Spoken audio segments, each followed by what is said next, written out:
This is the Purple Passion Project with host and clinical sexologist, Dr. Stacy Friedman. This is your go-to podcast for raw, real, and irresistibly juicy conversations about sex, intimacy, connection, and everything in between. Whether you're feeling a little stuck in your love life, curious about what turns you on, or just craving conversations that actually matter, you're in the right place. So now please welcome the host of the Purple Passion Project, Dr. Stacy Friedman. What do you get when you mix purple, passion, and permission to be your true self? This podcast. Hi, I'm your host, Dr. Stacy, and this is the Purple Passion Project, coming to you live and unfiltered. It's the show where we talk sex, intimacy, connection, and everything underneath the surface, because let's be honest, small talk is boring and you're ready for the good stuff. So relax, drop your guard, get ready for some truth, laughs, maybe a few gasps, and a whole lot of passion. So today we are diving into the world of men, masculinity, intimacy with Jason Lange. He's a men's embodiment coach, group facilitator, and certified No More Mr. Nice Guy coach who's helped men wake up to deeper clarity in their purpose and relationships. So for over 20 years, Jason's been committed to men's work, discovering firsthand how men's groups transform not only individual lives, but also intimate partnerships, families, and communities. So let's introduce Jason to the stage. How are you? Hey, so excited to be here. Thanks for having me. That's great. I'm looking forward to it because I know how important sometimes these groups have been. I've done some men's groups as well, and being able to have a community of people to talk about things that may not be as, in the society as, okay, is nice that you're able to do things like that. So yeah, appreciate I love it. that. I'm super passionate about it. Awesome. Well, I can't wait. So we'll just get right into it. And I wanted to talk to you. You had said that you've done work for about 20 years, working with men. And so what was that point when you realized that this changes everything? This is something that you wanted to do. Where was that shift and how did you get into it all? Yeah, really, I think like a lot of coaches, it started with my own journey. So I got into men's work and somatic work and healing and transformation in my 20s. I was a guy who was raised in a household where there was a lot of emotional and physical neglect, just in the sense of no real connectivity. Like everyone was just kind of in the same house, Existing. my needs were taken care of, but there was no touch, there was no emotional connection. And when you're a kid, you don't necessarily know there's anything wrong with that, and then come out into the world and adolescence and teenage years and realize, oh, hey, like my experience was different. And it really started to show up for me when it came to dating and relationships. And in my case, I'm heterosexual, so as I became attracted to women, and my body would freeze up, I'd get really uncomfortable and sweaty. I didn't know how to talk to them. I'd get really angsty in my head.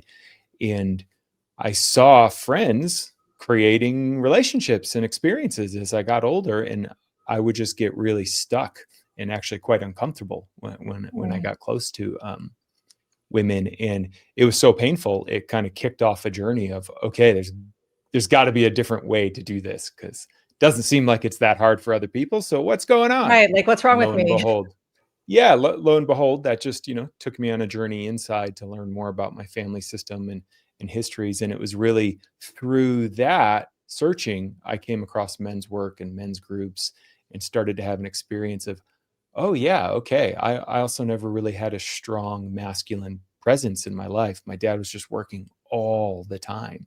And he was doing his best he could for the family, but there was a lot of guidance I didn't get and a lot of discomfort of just being in my body.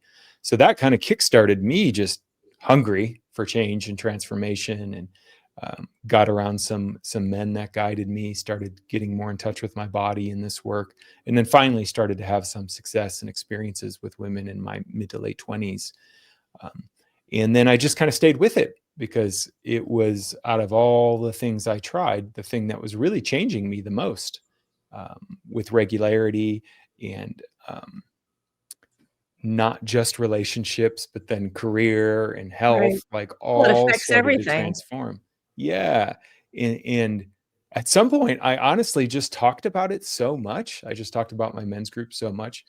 Guys started asking me, like, oh, hey, can I come? Can I join? And the group I was in at the time was when I was living in Los Angeles. And we just met in the office of one of our guys who was a therapist. So we could only fit 8 people. So Right. there was just no more room. So then I was like, well, maybe I'll start leading stuff out of my living room. And I started doing drop-in meetings just basically every other Monday night for a number of years in LA, posted them on Meetup, and started to have such a rewarding experience of creating these spaces for men. I was like, well, I like this. I want to get some more training and do this more. And it's kind of just taken off from there. That's so cool. And it's so needed. I had a client that with her and her husband, they were together for like 10 years. And I remember she came into the office with him and she said something about the way he was sexually or intimately. And she literally said in the office, she's like, just be a man already. And I looked at her and I was like, no, no, no, we don't say these things because, what does that even mean? And it was Mm-hmm. in a context of kind of putting the person down. And so I've Mm-hmm. heard that term a lot, and or grow some balls or something like that, Yeah. and I think that men's work is so important right now more than ever because these things are said all the time and we need to normalize that it's okay for men to have emotions and be intimate and Mm-hmm. vulnerable. And so why do you think that there's this shift or that it's so important right now? Yeah, well, I think if we kind of look at the trajectory of maybe take a zoom out here, right? There's plenty of historical context and evidence in the modern day of what happens when men are disconnected from their hearts in terms of the damage they can cause in Right. relationship to kids, to the environment, and whatnot. And many men I work with, like you said, I particularly work with a lot of so-called nice guys, which um, like my buddy Dr. Glover, who wrote the book sells more copies every year than when he published it, right? So Right. it's just growing in a sense.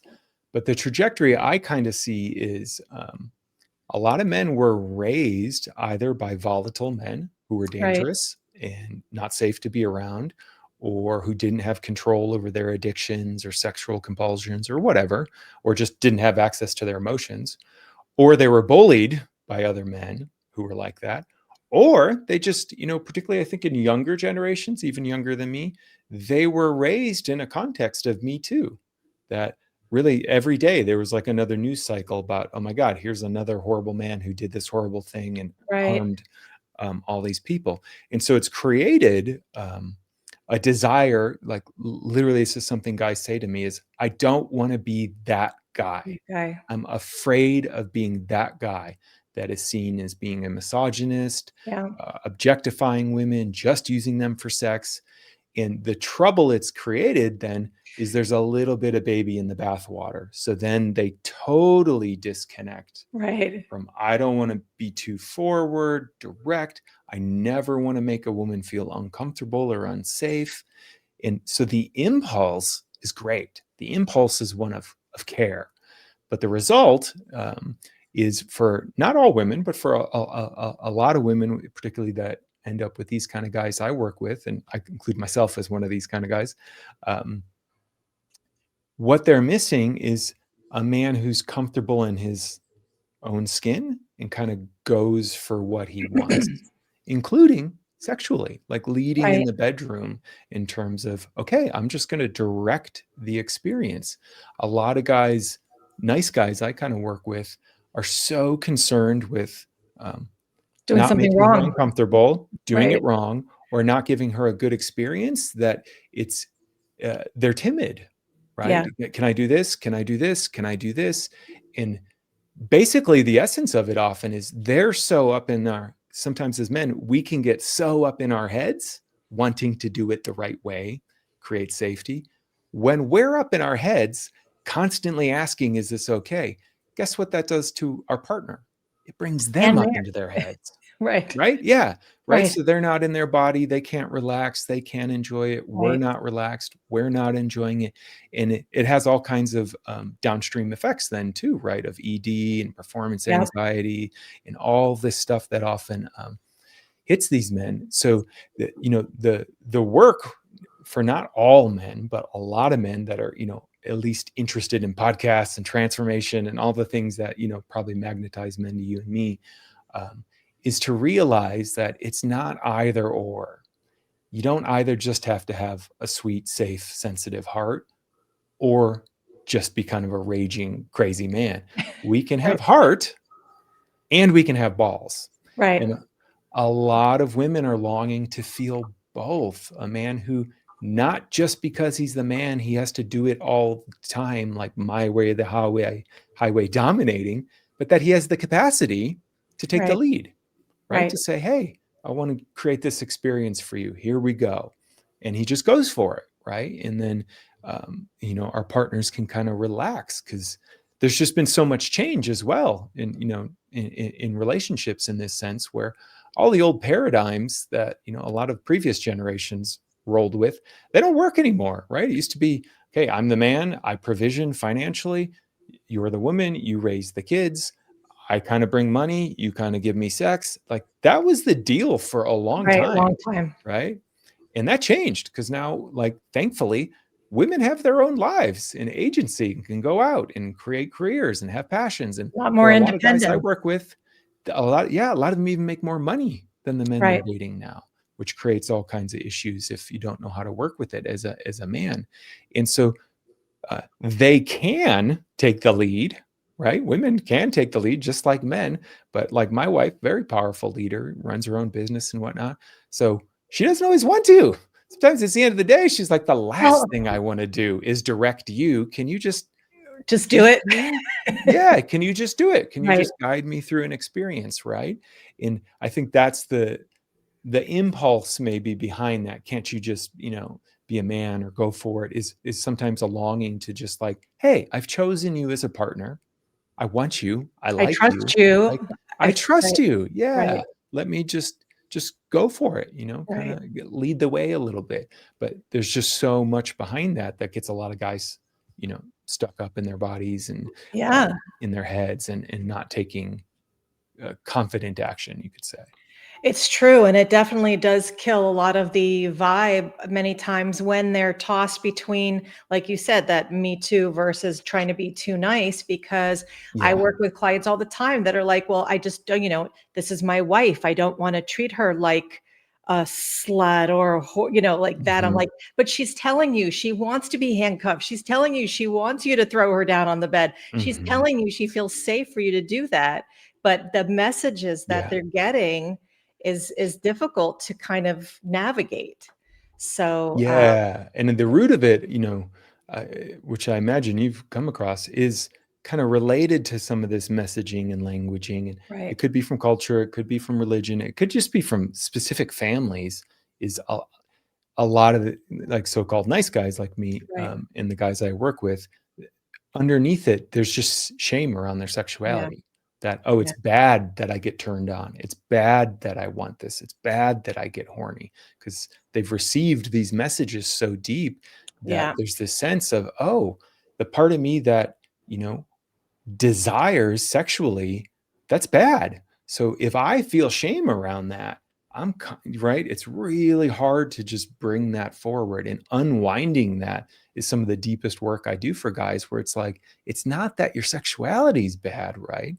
It's what you do with it, right? right, So I've never met, a human being personally who was in an intimate relationship that didn't want to know their partner is wildly turned on by them, right? Like we right, all kind of want that, but nice guys sometimes forget that, oh no, she wants to feel my desire, my turn on for her. And when I'm not comfortable with that, I'm actually kind of taking that experience from her, and then right. she has to be left in her head is like, does he even like me? Does he want me? What's going on here? And it creates a lot of pain. Right. And it's very similar sometimes for women too, because for so many years when you're younger, you get slut shamed when you actually show it because Yeah. women are not supposed to be horny. Men are supposed to be horny, you know? And so it's like the complete opposite, but the exact same results.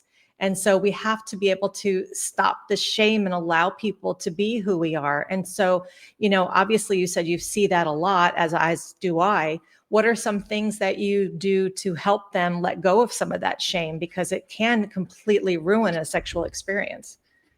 Yeah, a lot of it, again, most of the work I do is in groups, and so part of it's actually just joining. Kind Joining a of what group. I imagine you create a sex positive culture that it's Right. like, hey, actually, in the work I do, the things I lead, like we think sex is awesome, and that everybody deserves to have a very Yeah. enjoyable, pleasurable sex life, and that honestly, the better sex people are having, the better everything goes in life, right? Yeah. As parents, the more connected we are sexually, the better our relationship is, which flows into our kids, and like it's a big deal.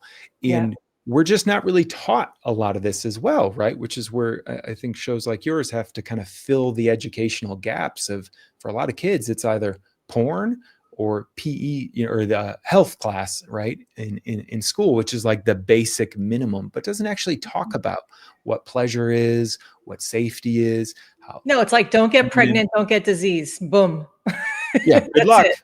And, Right. and, Have and then fun. we're like, the guys are so terrified or mostly raised and educated by porn videos, which Yeah. creates such a distorted view of Yeah. what intimacy is, right? And not only does it impact women in terms of the expectations of what bodies are supposed to look at, but I mean, I've been shocked how much it actually impacts men too. Because Oh, again, going absolutely. back to the shame, so many guys I work with, they have this story because they watch porn that I should be able to get hard on demand I as should be long 10 as I want, inches. instantaneously, right? That just no matter what, I should be able to turn it on and go as long as I want. Yeah. And like a jackhammer at that. Like that's what Right. women want, right? And it creates such a challenging Right. uh, framework, right, for them to then come into, which is like, no, none of that's true. And Right. one of the things you and I first talked about that um, I think is starting to get more attention is, you know, most guys I work with know that, yeah, for most women, safety is a big part of their turn on. If they're Yeah. not feeling safe, it's hard to relax Absolutely. into your body and get turned on. But the same is actually true for men, and more men than a lot of people realize, that if we're not feeling emotionally safe or we're too worried about performance or judgment, it's hard for us as Yeah. well. And when guys start to understand that, something does relax where it's like, okay, yeah, sometimes Well, you you can't got get an to erection normalize it. because you don't feel safe, right? Right. That's it. No, There's not it's enough important. connection. Absolutely. It's important to normalize that, because erectile dysfunction, performance anxiety, all these things, you know, come into it all. And like you said, especially with like porn and things like that, they're worried, well, I'm only 6 inches versus 10. I'm not going to be Yes. good enough. I'm like, that's bigger than average. Okay. You're doing just fine. And for Yeah. most women, it's not even about the size. It's about what you're doing to please your partner and how you're paying attention to their body. And so if we can Yeah. help get men out of their heads and the reality of what it means to be connected, what it means to be intimate, we can get rid of some of that performance anxiety and erectile dysfunction.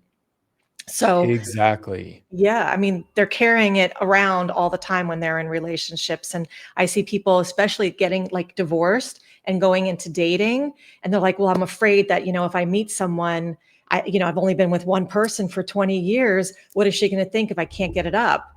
Have a Yeah. conversation. Tell her that you're a little nervous. Hopefully, if she doesn't understand, go to somebody else that will, Exactly.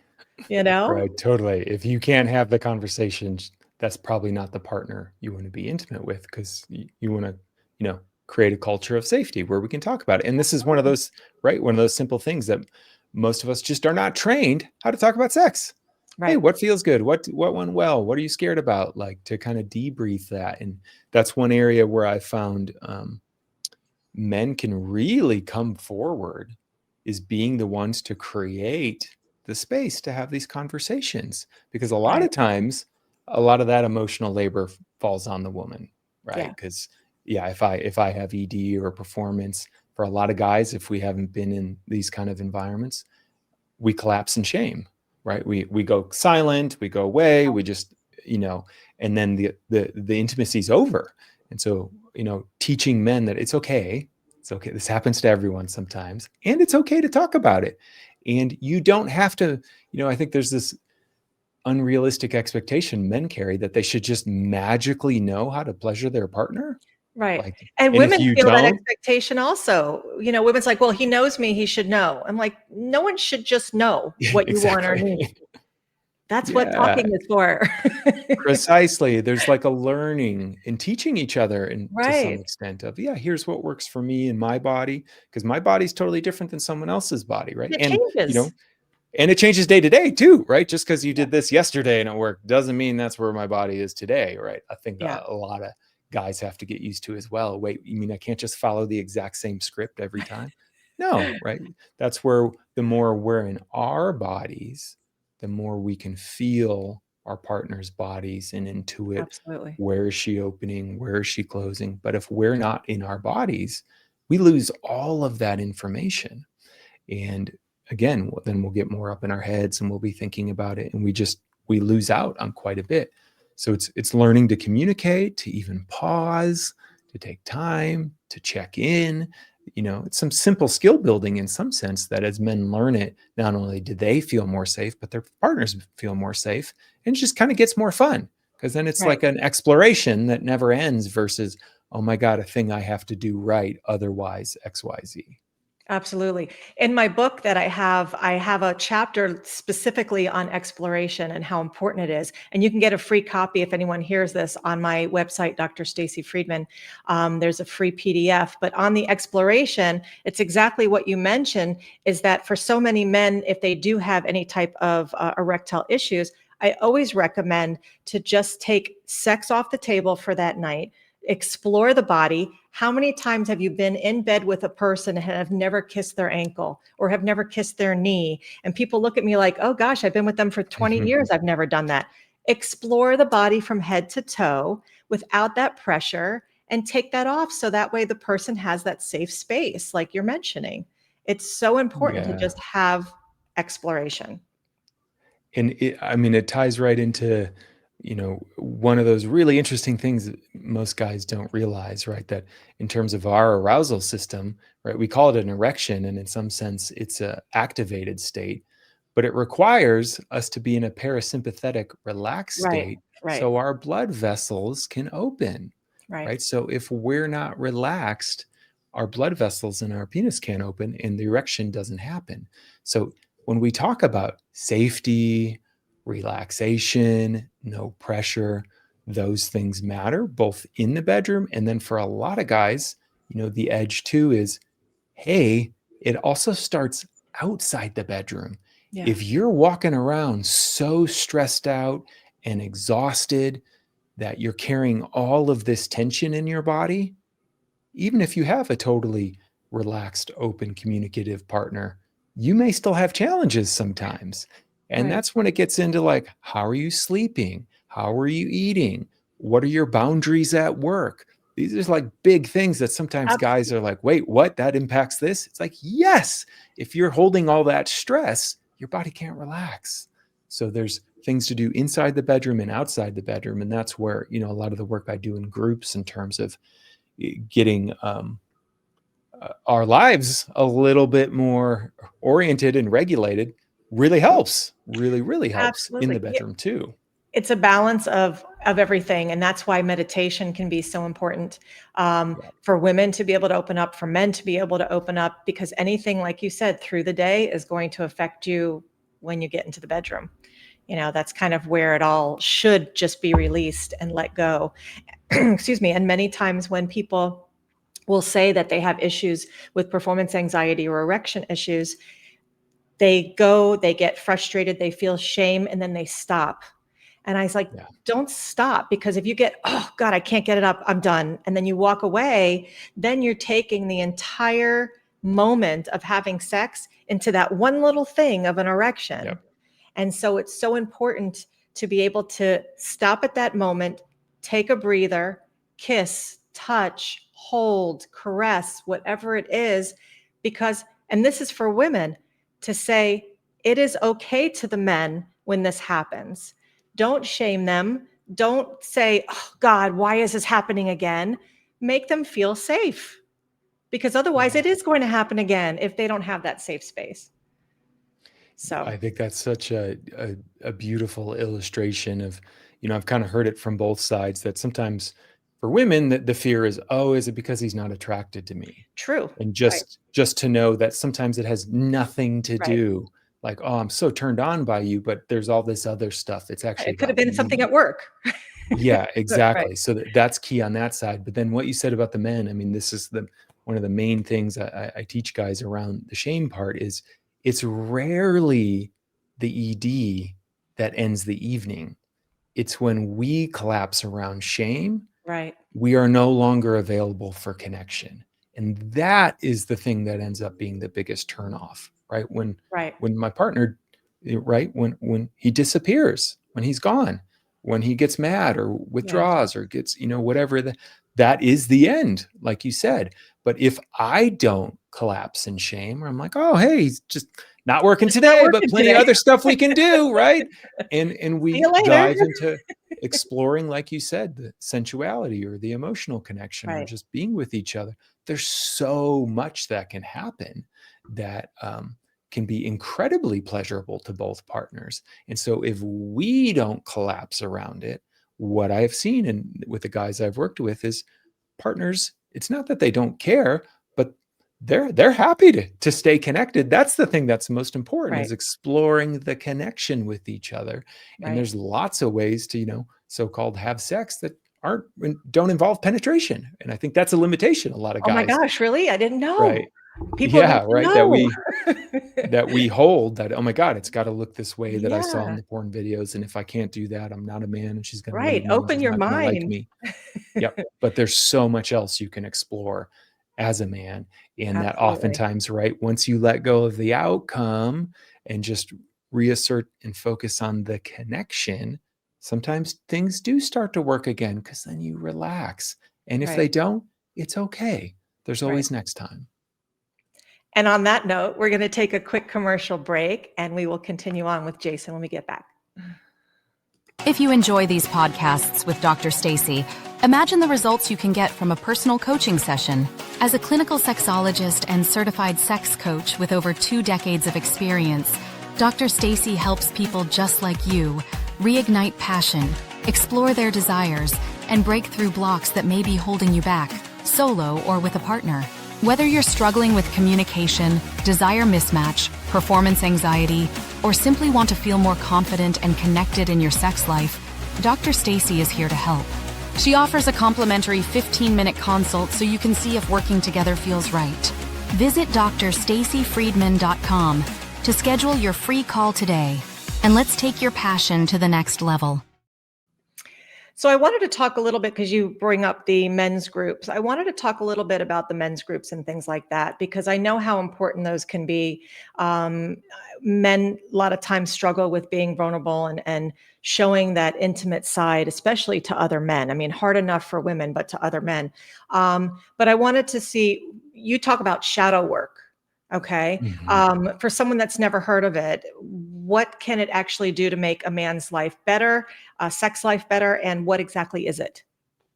Yeah. So, I mean, shadow work can mean a lot of different things, but in essence, it's becoming aware of that which is unconscious inside of us. So, what are the beliefs or behaviors or scripts we're running by that we often don't even realize we're running by? And for a lot of men in particular, what it often points to is there's some kind of emotion I'm avoiding. Mhm. And so my body mind will construct these elaborate systems to do anything so I don't have to feel Right. that. And shadow work is really the process of getting conscious of that so we have more choice. And again, for a lot of men, um, particularly as we get older, energy management becomes a big thing. I don't have enough energy for life. I'm too tired. I'm too exhausted. I feel so I think we've burdened. all been there before. Yeah, by life. Right. And it starts to connect to the culture most men are taught of masculinity means being invulnerable, right? That's like Yeah. kind of the MO out there, that Right. being a man means you're tough and you're not vulnerable and nothing impacts you. And that's all a lie, right? When we're avoiding feelings or we don't know how to deal with feelings, just at a physiological level, because you can, the example I often give is, imagine like a 5-year-old boy who's in some kind of distress and deeply sobbing and crying. And, dad comes up and he's like, stop crying. Right. How the boy does it is Sucks it all he'll back hold in. his breath, he'll tighten up his body, and he'll pack it in, actually contract to kind of lock it down. And we accumulate those kind of lockdowns over life of all kinds of emotional content that we don't know what to do with as men. But guess what? That takes energy. Yeah. So if I'm like, hey, flex your biceps and your core right now without moving, and you just like tighten it up, it's like, okay. And if I'm like, do that for an hour, it's very tiring, very fast, takes a lot of resource. And so a lot of men are walking around spending a lot of energy Just containing, right? Yeah, containing. Their bodies are tight. They're clenching a lot, which again goes right then into how we show up in the bedroom. If we're tight and not relaxed in our bodies, sex doesn't go as well. Our partners aren't as relaxed in their bodies. So shadow work is really the process of starting to become aware of, what am I holding or avoiding that is taking my life force as a man? And a lot of times for some guys, the way they start to notice this is, there's these things I keep doing that I don't want to be doing, but yet I But I keep do it finding it anyway. happen over and over. I do it anyway. Why do I do that? And shadow work is the process of going in and finding often the roots of that, of what might be unfelt, what kind of traumatic experience we had, what kind of internalization from our family systems maybe we learned. And we do the deep work to bring that emotional content to the surface, because it frankly frees us. It actually frees up our life force, our vitality, our ability to be present, and our ability to actually choose what we want in the moment, rather than often running these old protective scripts that we're just not even conscious of. And so for a lot of guys, I'll have men come to me that there's things they've been holding on for decades, Oh, yeah. decades, that they're not even aware of, or things they've been in shame on and have been afraid to talk to someone about, or fears around their sexuality, or anger or fear or grief or whatever that might be. Just even going to a therapist is a lot of shame for many. Oh, totally. Yeah. And, as I tell a lot of guys too, if there is emotional content inside of us that we are uncomfortable with, so let's say my grief, my anger, my fear, kind of the big three, if I am uncomfortable with that, I am going to be deeply uncomfortable being in the presence of anyone else who's feeling that, because as they feel it, it's going to resonate with that in me, and it'll make me uncomfortable. So if Right. you And you want don't to want get to be better uncomfortable. as a man, if you want to get better at being fully present for your intimate partner, and so she feels safe in being in her grief or her anger or her fear, guess what? You got to do your work as a man to get comfortable with it inside of you. And a lot of men who aren't, guess what? Their partner starts to uh, get a little dysregulated, or is mad at them, or shares something. What do we want to do as men? We want to immediately get that feeling out of her and fix it. Fix Right? it. Oh, you don't understand. It should be this. Could you try this? And what that tends to drive our partners crazy. Right. Like, can't you just listen. all I want you to do Don't really fix it. is listen. I'm a grown person. I can handle myself. I'm not asking you to fix it. I'm asking you to be present with me in it. Yeah. If we aren't comfortable being present with that in ourselves, we're going to try to get away from it in you as well.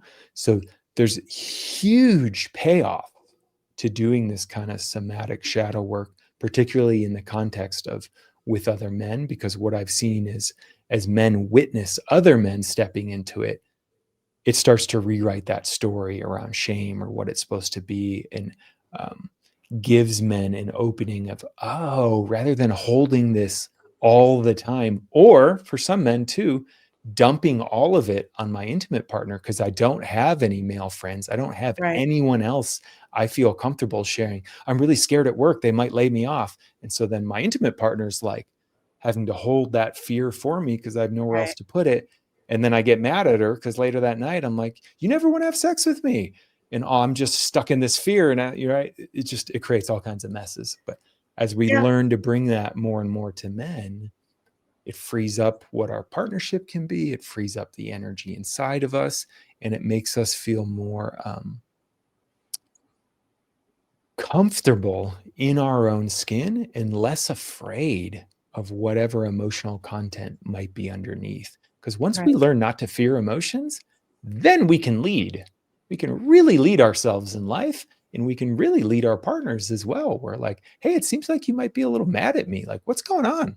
Right. And we just dig in. We go right towards it Right. rather Being able to than have that conversation. tiptoeing like so many of us guys do, which then, like we said, rolls right into impacting our sex and our intimacy as well. Well, I feel that the men's group, I'm sure, is very, very helpful with connecting, because even just in not even sexual relationships, but personal friendships, a lot of men may feel shame or embarrassment or difficulty even just expressing to some of their friends, because their friends might be like, what's wrong with you? Are you this? Are you Mhm. that? Or, why are you acting so weird sharing your feelings? And so I'm assuming that, because since I'm not in a men's group, but you worked them before, that Yeah. you believe everybody should be every man should be in a men's group. I Yes. feel that they can get that support. So give us a little example as to how your men's group works and how it could be so helpful for other men, because I think it's extremely important for men.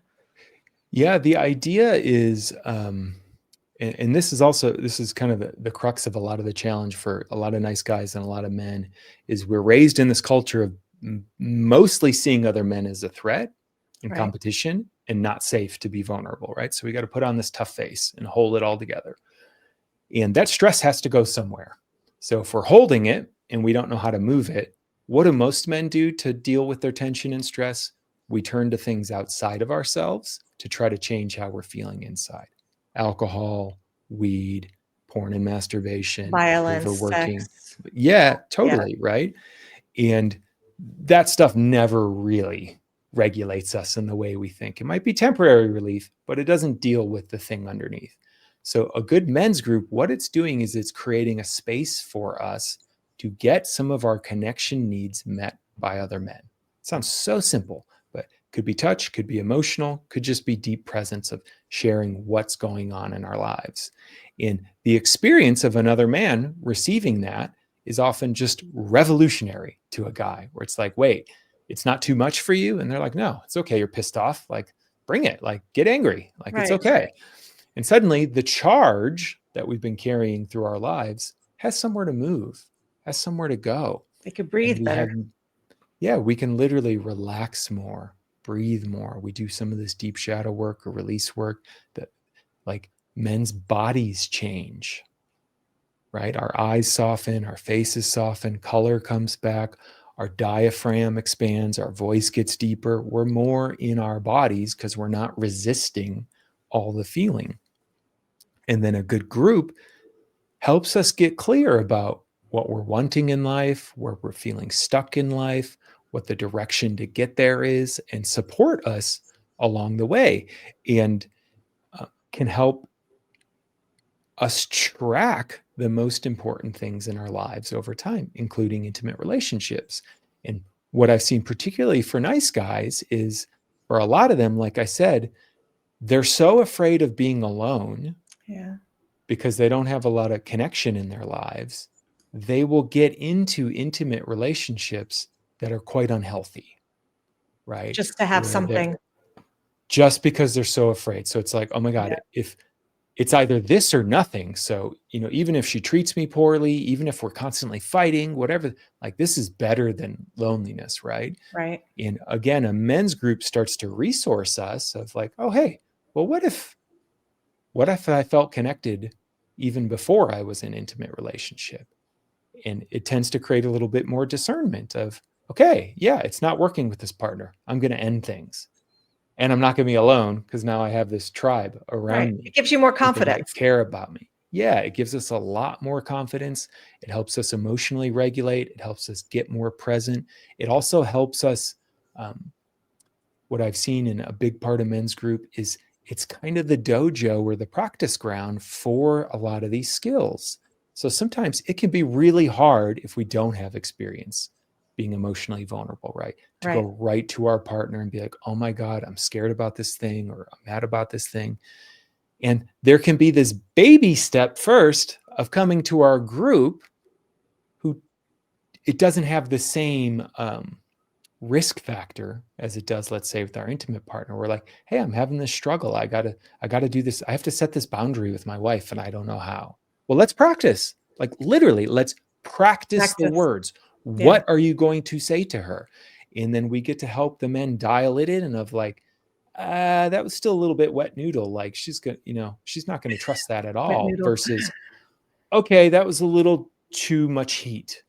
Right. You like, I couldn't feel your heart in that. You just felt closed and kind of, so how do we help you dial in of like, hey, it's not okay with me when you do this. And I really want to feel closer to you, or, whatever. I'm just making stuff up. No, but like, the practice is important to give them the confidence to find it. Exactly. We find it in our nervous system. So just like you would practice a speech, we have a place of, oh, I know what it feels like now to have my heart open and be direct. Right. Yeah. And that skill building and capacity is so useful. And then also, like I said, a lot of guys listening, we tend to love metaphors and whatnot. So I always use the when I was growing up, right, the imagery of Christmas lights. Like back in the day when I was a kid, you get a huge string of Christmas lights, you'd put them up. If one bulb went out, the whole string would go out. Right? The whole string. And then you have to like, okay, I got to go change that whole bulb or get up on the ladder or whatever. And they call that like a single series circuit. And that's what often will happen to men these days is the systems, the circuit of relationships in their lives will start to dwindle because all they do is work and put their attention on their family and maybe their intimate partner. The challenge with that then is those relationships take up more relative space in their system. So if my wife and I are having a hard time, and that's really my primary relationship, my life is not going well, right? Because that takes up so much space. But as we plug into a men's group and expand the system, right, of relationships in our life, we kind of turn to that more parallel circuit of, oh, if this connection isn't working right now, the whole string of lights doesn't go down. I have connection here and I have connection here. And I have these men that can hold me and support me so that I get regulated, which then helps me show back up to my relationship and regulated. And instead of needing my partner, right, one of the challenges of modern relationships is we put so much expectation on. Yeah. Can you be my best friend? Can you be my passionate, epic sex lover? Can you be my co-parent? Can you be, what's wrong with all of that? My therapist. And, a good relationship has a little bit of each, but it puts a lot of pressure on our partners. Yeah. And when we can just start to offload that, it really changes things because it's like, oh, actually, if you're having a bad day, that's okay. You can have a bad day. I can have a bad day. We both have resources around us. In my sense, it's the men's group that helps me get regulated and offers me some of the things that guys just love to offer that maybe don't feel as natural for you, or that they just understand, the burdens and pressures of being a man, so to speak, in a way that sometimes our partners don't.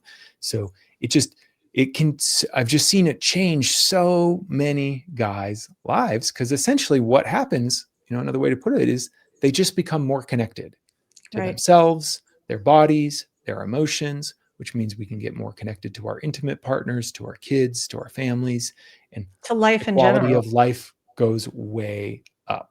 Yeah, no, I agree. Great.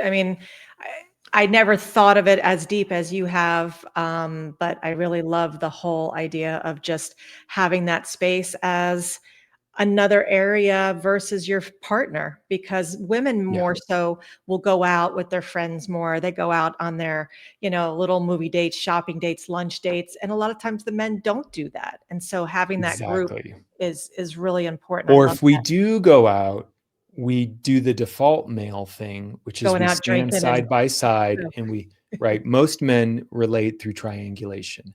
Me and you have our attention on a third thing, and we right. bond watching the game, Watching, fixing the yes, thing, yes. drinking. But then, this is a real thing. I work with guys around. They just spent, the whole weekend with their buddies, so to speak, but their buddies don't even know their marriage is about to end because we just like, I don't know where do I talk? We don't talk about that kind of stuff. Right, So you right. can be around men, but still be quite alone in a Yeah, sense. And yeah. what men's group teaches is, hey, put your attention on each other so you can talk about some of And the get to know each stresses other, like, in your life and go under the surface and realize, hey, you're actually not so special.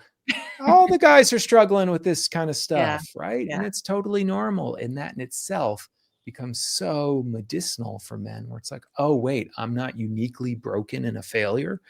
right. Turns out we all struggle as men, and there's things we're growing and ways we are stretching ourselves and having to practice. And a men's group really kind of does that in a powerful way where it gives men this Yeah, space that, I think a lot of women just more naturally do. They're right. just in flow of connection. Hey, I'm having a really bad day. Okay, great. Tell me about it. And there's a certain type for both men and women of as they say in the healing work, like when you speak it, it gets lighter.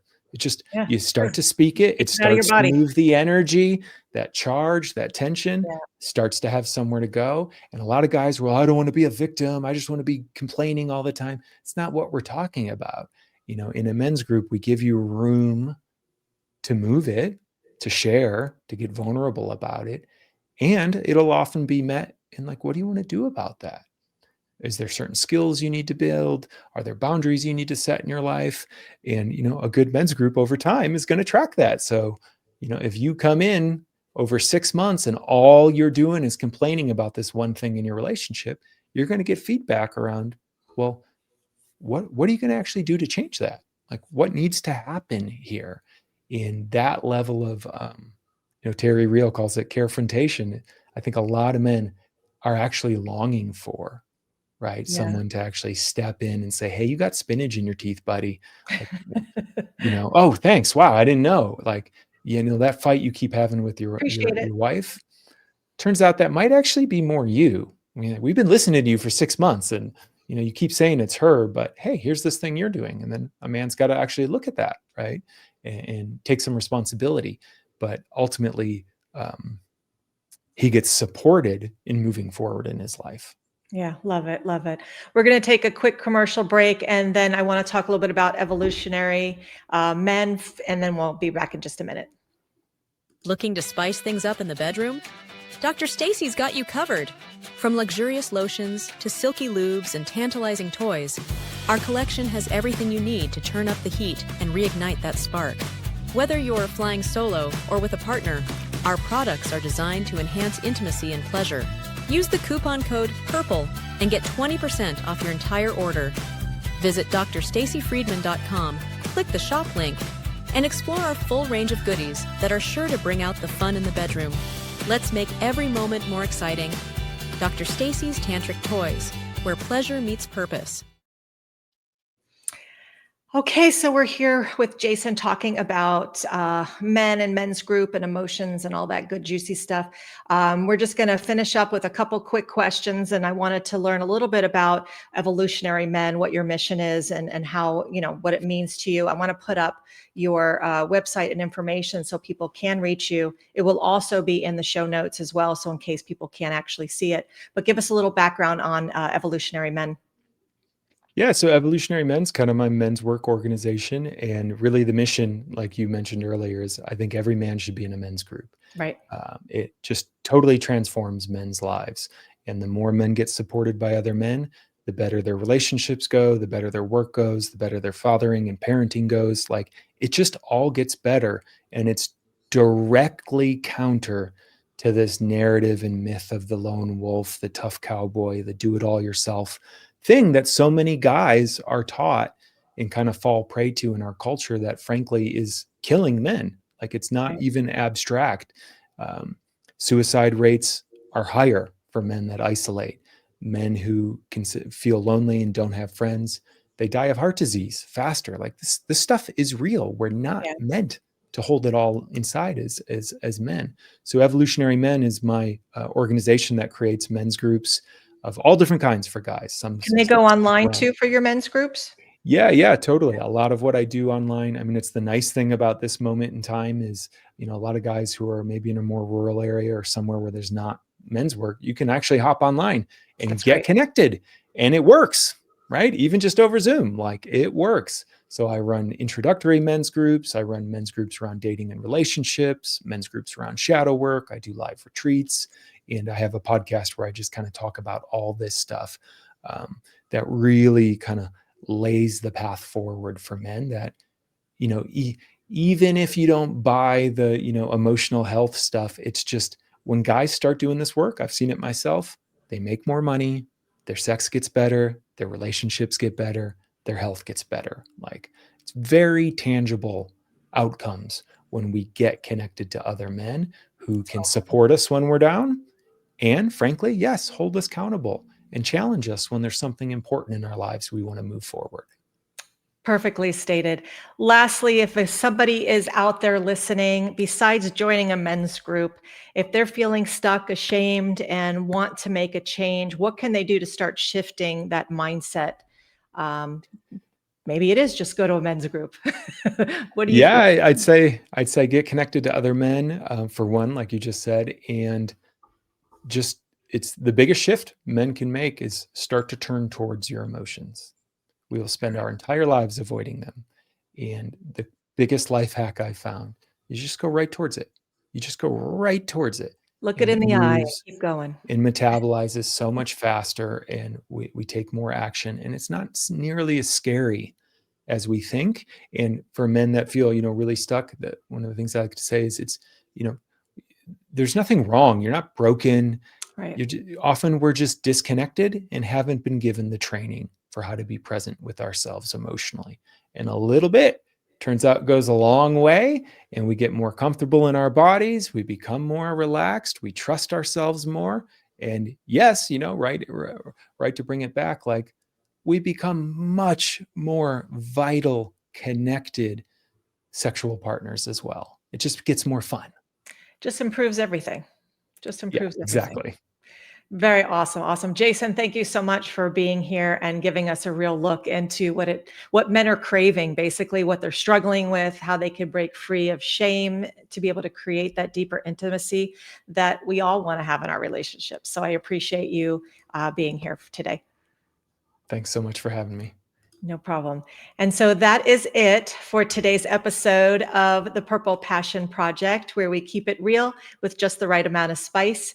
If today stirred something in you, let it. And if you loved what you heard, make sure you subscribe on your favorite podcast platforms. On my YouTube at Dr. Stacy Friedman, check out Jason Lange as well. And if you're ready to go deeper, follow me all over social media at Dr. Stacy Friedman for resources, tips, a place to find adult products, or even just personal support. So until next time, stay curious, stay turned on, and never apologize for wanting more. We'll see you next time. This has been the Purple Passion Project with host Dr. Stacy Friedman. Tune in each week as Dr. Stacy breaks down walls, busting myths, and gives you permission to want more with no shame, no filters, and definitely no small talk. Check in every Monday, 7 p.m. Eastern, on your favorite streaming platforms. We look forward to seeing you next time. Be sure to visit drstacyfriedman.com to learn more.